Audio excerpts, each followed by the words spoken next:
सहकारिता से समृद्धि की ओर बिहार में रिकॉर्ड धान अधिप्राप्ति, किसानों को मिली सीधी राहत। शंभू भगत, प्रमंडल ब्यूरो चीफ सचेतक, भारत लाइव, भागलपुर। भागलपुर। बिहार सरकार के सहकारिता विभाग ने कृषि क्षेत्र में एक बड़ा कदम उठाते हुए किसानों के लिए राहतपूरी योजनाओं की श्रृंखला शुरू की है। समीक्षा भवन, भागलपुर में संवाददाता सम्मेलन के दौरान सहकारिता मंत्री डॉक्टर प्रेम कुमार ने विभाग की उपलब्धियों की जानकारी दिया। धान अधिप्राप्ति में इस बार रिकॉर्ड सफलता मिली है। वर्ष 2024-25 की खरीफ सीजन में अब तक 4.63 लाख किसानों से 39.23 लाख मीट्रिक टन धान की अधिप्राप्ति की जा चुकी है, जो पिछले वर्ष की तुलना में करीब 8.5 लाख मीट्रिक टन अधिक है। किसानों को एमएसपी के तहत 2,300 रुपये से 2,320 रुपये प्रति क्विंटल की दर से भुगतान किया गया और वो भी 48 घंटे के भीतर सीधे उनके खातों में भेजा गया। इसी तरह रबी विपणन वर्ष 2025-26 के लिए गेहूं अधिप्राप्ति भी शुरू हो गई है। अब तक 1289 किसानों से 2,365 मीट्रिक टन गेहूं खरीदा जा चुका है। पैक्सों के माध्यम से हमारा जो लक्ष्य था 45 लाख मीट्रिक टन, उस पर 88% उपलब्धि हासिल हुई है। अभी गेहूं का हम खरीद कर रहे हैं। 1 अप्रैल से 15 जून तक गेहूं की अधिप्राप्ति की जा रही है।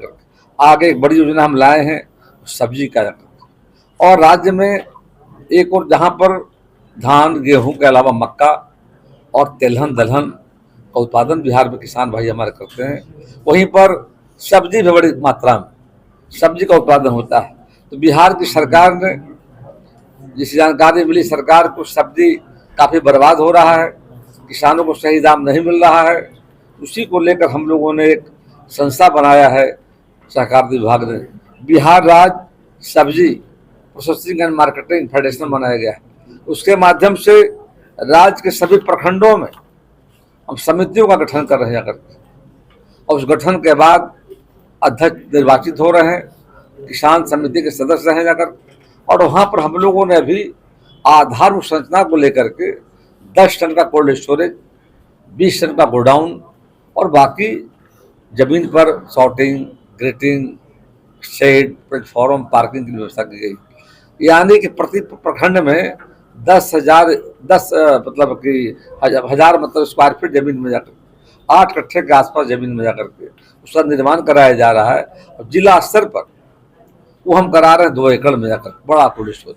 इस तरह बिहार में बिहार राज्य मिल्क फेडरेशन बिहार में जाकर हमारा है, सुधा उसका ब्रांड जाकर के है। उसी तरीके से हम लोग यहाँ पर एक तो प्रखंड और यूनियन बनाया हमने 4 जगह है, वो है मिथिला, तिरहुत, मगध, हारीशंख, पटना हमारा है।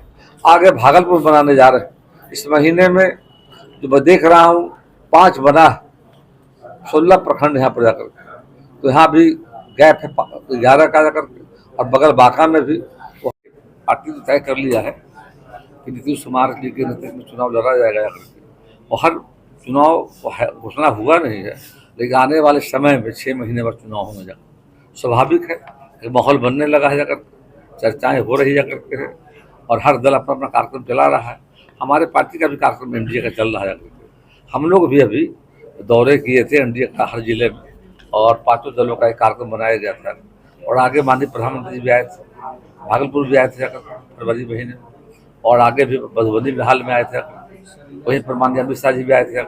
तो लगातार प्रगति यात्रा के माध्यम से माननीय मुख्यमंत्री जी का दौरा भी पूरे बिहार का जिलों में हुआ जाकर, और उसमें लगभग उत्तर बिहार में 20,000 करोड़ और दक्षिण बिहार में 30 करोड़ का बजट, 50,000 करोड़ का घोषणा ही नहीं प्रगति यात्रा में हुआ है, बल्कि कैबिनेट से पास करा के हम लोगों ने एनर्जी हो, हेल्थ हो, एजुकेशन हो, सड़क हो, हर सेक्टर में, और हम पैसे दे करके काम प्रारंभ कर रहे हैं। प्रशांत किशोर करारा प्रहार कर रहे हैं आप लोगों पर, एनडीए पर जबरदस्त, और कह रहे हैं कि नीतीश कुमार मुख्यमंत्री रहेंगे नहीं चुनाव के बाद। देखिए, तो लोकतंत्र है, सबको बोलने की आज़ादी जाकर के। नीतीश कुमार हमारे 20 साल से जाकर के, तो कहीं कोई दिक्कत नहीं जाकर, आगे भी रहेंगे जाकर, और कोई भविष्यवक्ता तो है नहीं, भविष्यवाणी कर रहे हैं जाकर के, कौन आधार पर कर रहे हैं जाकर। अभी नीतीश कुमार जी 2 महीने ठंड के मौसम में, अच्छे से आदमी को ठंड में निकलना मुश्किल था, उस कड़ाके के ठंड में 38 जिला का प्रवास करना बहुत कठिन काम था। भागलपुर भी आए थे, यहाँ भी कई योजनाओं घोषणा की जा करके। पूरी तरह नीतीश कुमार फिट हैं, स्वस्थ जा करके हैं। उनके नेतृत्व में एनडीए चुनाव लड़ने जा रहा है, और नीतीश कुमार अकेले नहीं हैं, उनके साथ नरेंद्र भाई मोदी देश के प्रधानमंत्री थे, चिराग साथ आप लोग के बिल्कुल 5 दल पांचों दल हम चुनाव के मैदान में एक साथ जा रहे हैं जाकर के। हम सबों का एक ही एजेंडा है, बिहार का विकास, और जो प्रधानमंत्री का संकल्प है विकसित भारत, आत्मनिर्भर भारत, उसको पूरा करने का हम सबों ने संकल्प किया है। तेजस्वी यादव कुछ खेल करेंगे, गड़बड़ करेंगे एनडीए के वोट में? देखिए, हमको जनता भरोसा है, लोकतंत्र में जनता ही मालिक जा करती है, और चुनाव आयोग चुनाव कराती जा करती है, और इन लोग को चलने उलने वाला है नहीं। बिहार की जनता ने देखा है, मौका मिला था, क्या था बिहार 2005 के पहले, गड्ढे का बिहार, अंधेरे का बिहार, कानून का राज नहीं था। अगर बिहार में अफसरों का दुख शुरू हो गया था, तो जनता उधर जाना नहीं चाहती है, जनता डेवलपमेंट चाहती है। ये भारत और बिहार के बीच जो डबल इंजन की सरकार है, यानी स्वर्णिम काल है, गोल्डन पीरियड है। आप पत्रकार साथी हमारे सब सीनियर लोग हैं, लंबे समय से पत्रकारिता में हैं, आप महसूस कर रहे होंगे। बिजली पहले कई घंटा मिलती थी, आज देख ली। अभी माननीय प्रधानमंत्री जी ने त्रिपाठी में 24,000 करोड़ की लागत से नया पावर स्टेशन बनाने का, जो ऊर्जा उत्पन्न का काम शुरू किया है। पटन क्षेत्र में हो, नेशनल हाईवे हो, इतना काम